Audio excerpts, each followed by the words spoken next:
Hello everyone! Welcome to Mang Inasal. And guys, wala pa tong masyadong tao kasi it's early pa in the morning.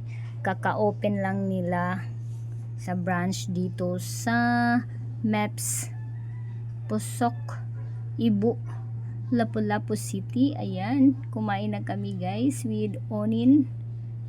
Oh, my halo-halo. My pichu. And may rice of course. Yan po sa aking sister ang isa guys. So ang isa nag-ano lang kami, nag-share kami ni Unin. Ayan, may halo-halo pa. Grabe, super busog. Super as in. Thank you so much Ate An, my sister. Ayan guys. Ito guys, bago to sa Mang Inasal guys. Super sarap as in. Kaso medyo may kamahalan lang. Ayan po ang aking sister guys. Galing po siya sa Davao for a seminar or ano, conference ata or meeting ba yun.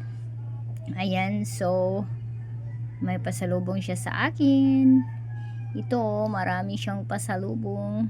Pomelo o buongon sa Bisaya.